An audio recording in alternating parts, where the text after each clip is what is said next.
Mais mon ami, vous avez un voleur qui a pris 75 milliards. On n'en parle pas. Hein? Le ministre de l'enseignement supérieur, il a volé au Cameroun 75 milliards. Non, il a acheté des ordinateurs qu'on a distribués aux étudiants. Vous m'interviewez, oui. Moi je réponds. Oui. Oui, mais ma responsabilité aussi, c'est de vous... C'est de me cadrer. Voilà. Donc, mon ami. 75 milliards pour offrir des ordinateurs à des étudiants, ce n'est pas de la même manière. Vous savez à quoi servir les 75 milliards? À offrir des ordinateurs aux étudiants. Très bien. Des ordinateurs qui n'ont même pas coûté 500 millions. Donc, tu as 74 milliards et demi qui sont passés quelque part. Vous savez... Alors, je ne sais pas de qui vous tenez vos chiffres ou alors... Quand il me citera au tribunal, oui. J'irai avec lui, on ira à l'usine où on a fabriqué les ordinateurs. Oui.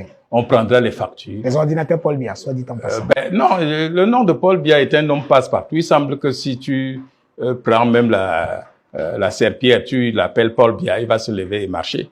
Non. D'abord, c'est une créature de Paul Biya. Écoutez, il y a des vols qui sont plus visibles.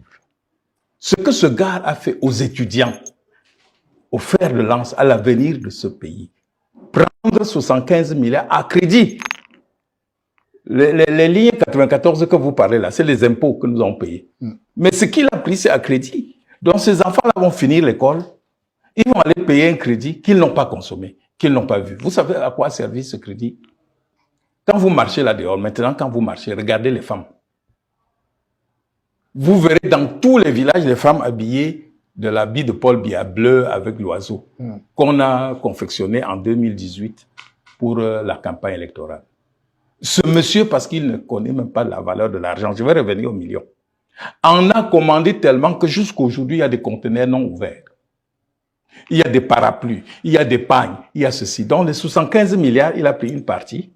L'autre partie, il est allé se faire chef, il dit qu'il est chef ou quoi, tout ça là. Donc, si les étudiants à qui était destiné ce jouet n'ont pas eu le jouet et ne se sont même pas plaints. Ça dit, on vous dit que le chef de l'État, votre papa, vous a offert des ordinateurs. Vous restez, vous ne voyez pas.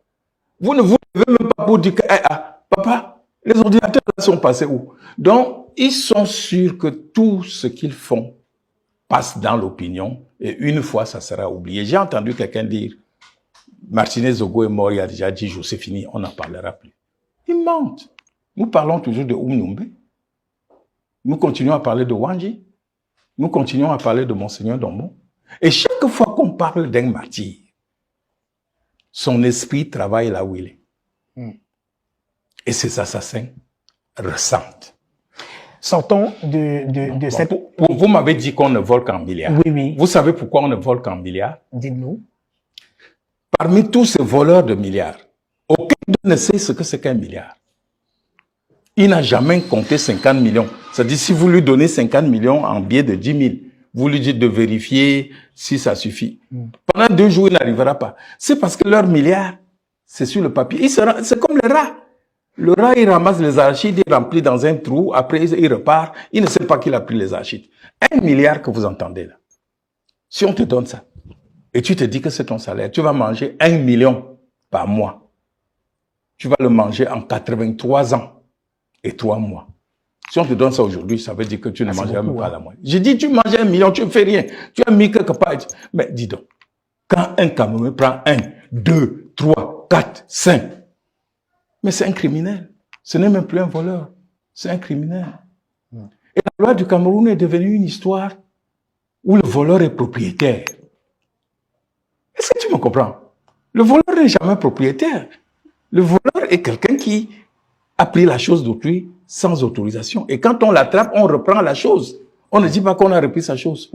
Votre loi dit que si quelqu'un détourne, on l'arrête, il rend l'argent qu'il a détourné. Il peut restituer le corps du délit et obtenir libération. Oui. On dit, on confisque ses biens. Donc, les biens. Donc, quand il vole votre argent, les biens qu'il fait là, c'est pour lui. Non, ce n'est jamais pour lui. Vous voyez ce qui se passe en Guinée. On est en train de chasser les anciens premiers ministres de leur maison pour dire ça, c'est pour l'État. Donc, un voleur qui a volé, qu'on reprenne l'objet ou pas, il doit aller en prison. Est-ce que les petits voleurs de poulet, là, quand la propriété a récupéré son coq, on ne l'envoie pas au tribunal? Ils vont quand même Ils vont pas Nobel. Et finissent parfois en prison. Alors, sortons de cette affaire de Martinez Zogo, des détournements de fonds publics pour revenir